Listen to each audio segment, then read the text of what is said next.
We've been running the campaign now for about 3 weeks that See Me and Abandonship have been doing together, and so far in the first kind of 2-3 weeks we've reached about 3.5 million people, which has been amazing. What's been like the main thing that's been amazing to see is the amount of conversations people have been having off the back of every post, supporting each other, saying how they've had similar experiences and really relating. So we're delighted with how it's gone so far. And then excited today for the kind of the next step, bringing it a bit forward as well with the guys from Hard Grind and see Rich from Abandonship, who have been involved since the beginning. So for me, from a personal point of view and for the brand, this was something that we'd done in kind of bits with other kind of projects, but with See Me Scotland we were able to kind of create something much more defined and really sort of get that aspect of it, the start talking aspect out there, where anyone, whether they are suffering from mental health issues or they have no idea about it at all, it's just a safe place to discuss it. Definitely, and I think that kind of that simple message is clearly resonating with people that got involved, and now having, I guess, Colin, like with Hard Grind, kind of taking this on as well. We've always said if you've got a platform, we want to use it for positive things if we can. We've done a lot of work in the past with the Lions Barber Collective anyway, who are breaking down massive barriers in the barbering world, about creating a nice safe place in a barber shop for men to kind of let go of their feelings a bit more. Obviously I know we're going to get more about the men's kind of side of it as well, and how they're a bit more bottled up than people, but we've kind of done a lot with Tom in the past. In the Lions we did Barbers Right, which is a huge charity thing we did to raise money for them anyway. So when the See Me Scotland thing with the Abandonship kicked off, it was just adamant that we were going to want to kind of get involved as well, you know, and to be able to bring other people up to the shop today, and like I say, use our platform for something hopefully a bit positive and give our message as well. It's just something we were just dying to get involved with, really. Yeah, and it's fantastic that you have, because it's such an important audience, like, well, for everyone speaking about mental health, and really to get men talking about it who don't talk about it as much, which obviously Dan, you know quite a lot about with your charity Brothers in Arms. Why kind of do you think something, both the digital side of the Pass the Badge Start Talking campaign, and also they're kind of looking at particularly the barbering industry, why do you think they're quite good for helping men to speak? I think because they reach out to men, and what struck me about arriving here today, and I said to the guys, is that you represent the guys, the 16 to 45 age group that's most at risk for taking their own lives, and they're going to see that, and it's going to reach out to them, and they're going to say, well, if these guys can do this, then maybe I can do it as well. And then going back to the whole idea of this, the barbershop environment, which is, at the end of the day, it's predominantly a male environment. It creates in itself a safe space that they probably can feel, especially having a one-to-one, where they can feel relaxed, where they can open up. I think that's the best part of the barbershop as well, is because if you work in retail or a shop environment, for argument's sake, if you walk into that environment, if you approach someone, the chances are they think you're going to try and sell them something, or there's some ulterior motive behind why you're chatting to them. But in a barbershop, they've come to you, they've chose to sit in your queue and wait for you for a reason, and then you've got that 30 minutes, 45 minutes, whatever it is for that cut, to really get to know these people, to be a confidant in the end. You get to know themselves, their holidays, their families, and all that kind of stuff. I had a gentleman come in. I love Scotch whisky, and I've got about 20 in the shop, and you doing, mate, you're right, you know, can I get you a whisky? Yeah, I'll have one of them. Sits down in the chair and he says, I'm going to tell you something now that it's going to ruin your day. Never met him before in my life, and he sits there and he says, found my son hanging and we've just buried him. Now, what do you say to that sort of situation? The amount of empathy, the amount of sympathy, the amount of time that you're going to give to that person in that half an hour, maybe even stretch it out 45 minutes. You need really good communication skills, and we're not trying to say that barbers need to be counsellors.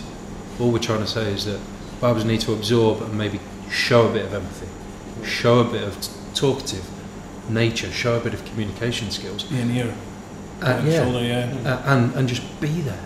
You know, if he offloaded that and that stopped him from feeling shite that day, then that's job done, isn't it? Absolutely, that's what it sometimes. It's just to offload. Yeah. It's not about giving advice. It's just about literally being an ear that they can offload. Yeah.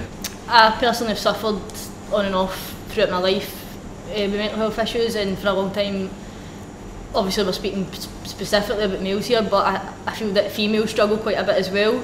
They're far too proud, just like guys. I can totally relate, because on a more personal level again, I lost my dad and my brother to suicide. And he was 21, I'm 27, and up until I was 21, I absolutely feared that. That 21 mark was terrifying for me.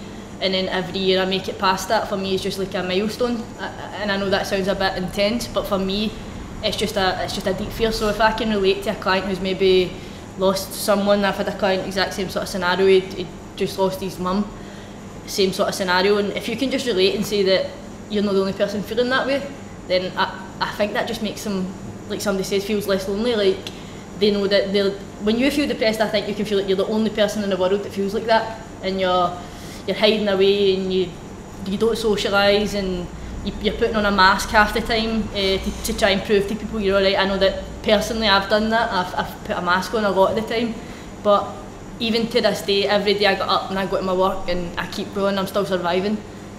Was there anything for you, like with that mask type thing, that made it easier to speak to someone or easier to kind of offload how you were feeling?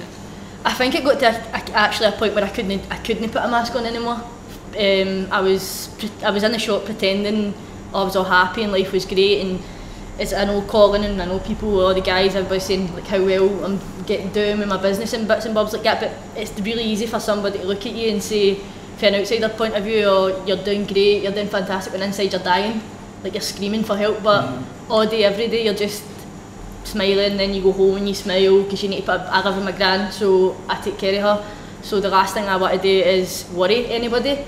But it just got to a point for me where, even though everything in my life was great, I had a great partner, I had a great business, I was doing really, really well, like, for my age. You feel guilty, didn't you? Absolutely. You feel like, against all odds, and by no means do I feel sorry for my upbringing whatsoever. I had a great gran and stuff like that, but I just denied it for so long, and then it took me a long time and I just broke and I had to get help. And I guess that really shows as well that it doesn't really matter what's going on, like in some parts of your life, or like that thing that you always hear about, oh, you don't look depressed, or like you're doing well, you can't be unhappy, everything seems great, and that there's so much more to it than that. So tell me yourself as well, like what kind of have you found both working and from your point of view too, like easy to speak about things like this? Yeah, I mean, I suppose there's like both sides of the fence really. It's nice, it's almost comforting to know that you can be there for someone, but as a barber that struggles with mental health, it's nice for me to know that there's other people going through that as well. So some of the things that guys might bring into the barbershop or ladies bring into the barbershop is maybe something that you're going through, and yeah, there's almost that two-way street that although you're helping them, you can maybe be helping yourself at the same time sometimes. You don't feel as isolated. Yeah. I feel personally, definitely. It's difficult with mental health. So as well as being a barber, I'm also a policeman. I've been diagnosed with PTSD. One of the roles I take on within the police is body recovery. So I won't go into detail of the stuff I've had to deal with and had to see. But I'm looking at getting out of the police. Now, I can't get out of the police at the moment because what they're trying to say is mental health has to have a degree of permanency. So it's not like breaking a leg or breaking a back in an accident. You can't see it.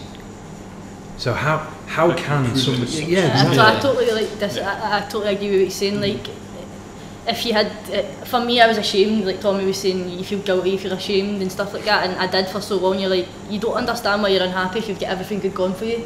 But at the same time, you could have all the money in the world and the best car and the best watch, but you're still dying inside. Yeah. And I just think mental health doesn't discriminate. It doesn't discriminate. matter. I think that's a very powerful thing. It's funny, on the Brothers in Arms site, I have my story, and one of the things that I talk about, which I used to do, is, and I used to work in the fashion industry, so I used to do what you call putting on your armour, which for me would be probably a suit, and you would then present that to the outside world to show that you're perfect, but actually inside you're crumbling. This is why the two aspects of the campaign are so important, the digital and the barber shop, because for a lot of people, talking about the stuff that we're talking about isn't easy to do to someone you know, to a loved one. Like reaching out to someone that you care about and putting that onto them is a daunting concept. So putting something out there into the digital world was the way I dealt with it. I used that as a way to just expel what I was feeling. And the stories that you guys have sort of mentioned, that's that person that came in and had a whiskey and told you that, you know, you're probably the only person he told that day. It's breaking down the walls of the stigma behind it. Yeah. Because I mean, using social media is fantastic. It's basically, it can be obviously a negative thing as well. You've got online bullying and things like that, and you're kind of putting yourself out there for the world to judge or comment on, so it can spin negatives, but you're also giving everybody a voice to kind of share things like that and use the platform to speak about your own issues or your own thoughts even. And it's, like I say, you did it to start with from a personal reason, just to help yourself, but the response that other people could finally look back and maybe just respond to it and feel something similar in that and help each other. That's the biggest thing, is just to break down this thing that it is okay to talk, it's okay not to be okay. We are great advocacies because we've been through it. Yeah. I'm on tablets. I've been to counselling. I'm under a therapist. I've been to hospitals that I've sent people to. So the fact that I can relate to people and draw my experiences into theirs and say, look, it took me 2 years to get help. Don't get to the point where I got to. Some people might not hang in that 2 years. That's the thing. You might have been strong enough to last those 2 years, but others not. This is the That's thing. a scary thing. I mean, well, 2017, my dad died in the 1990s. They didn't even have, I mean, he tried to get help, but there wasn't any help. Look at what we're able to do now.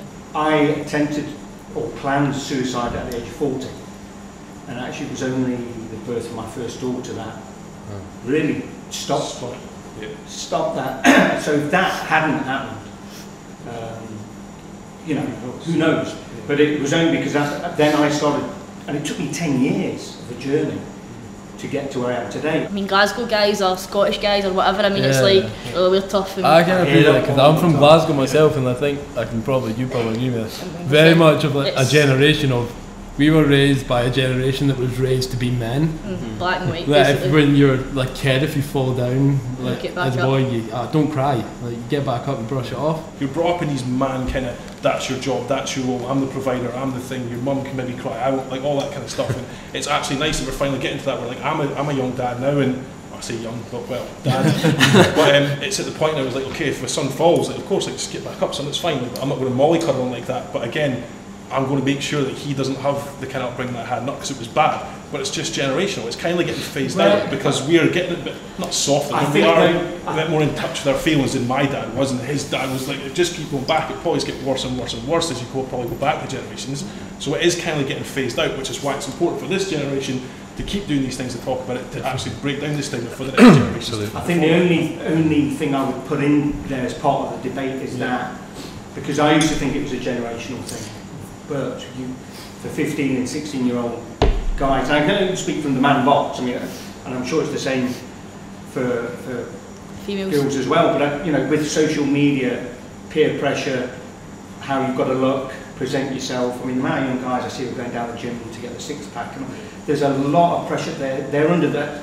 I didn't have as an older generation, so they're facing newer pressures that we didn't have. I think it's the best part when we also spoke about social media being a great platform and how the negatives are there as well, because no one posted depressing stuff. Everybody posts, like Instagram's a highlight reel. Your day was maybe absolutely crap, you did that one cool thing and got the best shot for it, you posted that, and any outsider, whether it's in business or whatever, they've got such a good life, or they look better than me, their body's better than me, they're going to do stuff with their life. I probably sat and watched EastEnders just like you, my life's maybe just as boring as you, but that's the problem. Everybody's looking at what everybody else is doing, because social media's putting it in their face, and if you just wind it back in and focus more on yourself again, that's when it can really start to help. But I mean, social media can be an absolute nightmare. They're on the forefront of it. You guys are the ones speaking to people and kind of engaging with people as well, and that's so important. That's kind of the fundamental of this. So I guess it'd be good to hear kind of from you guys, like what you would sort of suggest to other barbers of how to kind of create that safe space or how to interact with customers if they're maybe not as confident as you guys obviously are. Okay, so I would urge them to get in touch with Tom. So Tom Chapman set up the Lions, or the likes of myself, or any other person that represents the Lions. You think about time spent with a barber and time spent with a GP. When you last went to your GP, how long did you stay with your GP? 10 minutes. 5-10 minutes if you're lucky. With us, 30 minutes. I sat in here for a couple of hours today, and I've seen the lads spending 45 minutes with people, making them look fantastic. And that 45 every 4 minutes, weeks as well. Yeah, that 45 minutes can make a world of a difference. Again, you know, with the Lions, we can kind of talk to you some of us have had mental health training, be it personally, privately, or like myself through the police as a sort of a triage team. We can answer questions. We can give you places to signpost people to. Papyrus, Peter House, other suicidal charities, the Samaritans. It might be as simple as saying, I've got the number for the Samaritans in my phone. For me personally, when I went to GPs, I actually recently just moved doctors purely down to the fact every time I went, it was like you just get fobbed off. You just get fobbed off with the latest antidepressant, and I'm like, I don't think you understand how much that is. So I ended up changing my doctor, and I got a great doctor who actually took time to help me and try and talk to me. But however, I still feel like for them they've got textbook answers. For us as barbers, we don't have textbook answers. We just have life experiences, and we can either relate or we can relate. But again, like what the guys are saying, at least, you're getting to go home and feel like you made a difference it to someone almost that makes day. you feel better as well. Of course it does. That's what it's all about. For most barbers I know, that's what it's all about for And most of us. what you'd hope is perhaps where we're really looking where we can make that change is just challenge that everyday empathy, and sort of feeling for other humans that we all have as people, and being able to talk about mental health in terms of it is an everyday thing. It's not something that you only have if you're struggling. We all have it, which is a big message of the campaign, that we all have mental health, so we can all talk about it. We all care about other people. We all go through good and bad points. And kind of to sort of finish off a little bit, just as with you guys, like what you think about, like, or why is it important that everyone starts talking about this? Put yourself in the chair. How would you want to be responded to? And that is a great bit of advice to what would you want to hear, because your gut is going to tell you what you want to hear, and 99% of the time your gut's going to be right. Lives matter, and we want to keep as many people alive as we can. It needs to start with, like, you need to realise that you don't need to be mentally ill to look after your mental health. Exactly. Yeah, that's good. Totally. Even when you're on a high with life doesn't mean your mental health's not there. It's just doing better at that point in time. But there's still things you can do in your active lifestyle to maintain it and help keep it up there. Which, some people are up here one day and down here the next. It's trying to plateau in that middle that is hard for people. And like I say, when you're up there, it doesn't mean, oh yeah, I've kicked this now. I've no longer got issues, because the next day it could just one phone call, especially in the world of business. Like, everything's going great today. The guys are all happy. Staff are all great. Something, God, and it's really hard to kind of keep that middle ground when you're going up and down. You describe it as a roller coaster. Oh yeah, I've text switched this the other week to be like, I need to get off this roller coaster. Crazy. Like literally. About the brothers, we've got a saying which is good mental health supports your mental wealth. Yeah. Yeah. That's cool. It's always there, to have it. Try and use the word as mental wealth as something that's a positive. Because sometimes when you say mental health, people automatically think of for me, I think a huge thing is accepting it. It took me so long, and so I can't imagine how it would feel for a guy. But for me, I was like, I'm fine. All through my life, all through my teenage years, is like my life, my upbringing didn't affect me, etc., etc. And then I swear, as soon as I opened a business, it hurt me like a ton of bricks. But how did you feel when you did accept it? I still struggle. But did you feel like a weight had been lifted off your shoulder? I feel like now that I just know that I'm somebody who suffers with anxiety and depression. However, that doesn't need to define my life. Yeah. It's not something that you can control. What to be sorry for? Yeah, exactly. It's like trying to control a broken leg. Sorry for being you don't choose it either. Yeah, exactly. That's what I mean. Exactly. As Tommy said, it doesn't discriminate. So it's as soon as you have that. It's not. I wouldn't say quite control, but as soon as you have the ownership, almost, it doesn't own you. There's one thing that I've learned from it. I used to say, oh yeah, I suffer with manic depression, I suffer with bipolar disorder. But even like little things for me now is like, I live with bipolar disorder. Like even little things like that, just taking away the negativity from suffering, where it's like, no, this is just part of who I am now. Yeah, and even Tommy saying that, it's totally exposing himself. But I think it's something we all need to start doing. I think he's totally exposed himself. He says he's bipolar. Like, I suffer with anxiety and depression. I think we've all done stupid things, but you'd mentioned you'd try to kill yourself. I'm 27 and I've tried twice, and I'm ashamed of it, but I don't want to be ashamed. Obviously, we're trying to get across a message that we can all start talking, but you guys all being honest is incredible, because it shows that we genuinely want to talk, we genuinely want to have a discussion, and it comes from a place of understanding and love, really, because from my point of view, I don't like seeing people suffer. I don't like people going through that. And what all you guys are doing and and have done clearly is to like create these safe spaces, and online we're trying to create a similar safe space for it, so if people can obviously see online that you guys are talking about it, that they can come in the shop and talk about it. And the more and more places we have like this that really start to make a difference, that show that it's an everyday thing, it's everywhere, it's when you're getting your hair cut, or it's when whatever you're doing, mental health is an important thing, which is amazing. So it's great for you guys to be here and be chatting about this, so thank you so much for getting involved. Yeah, thank you guys so much, really appreciate it. Cheers. Go team! Dying for some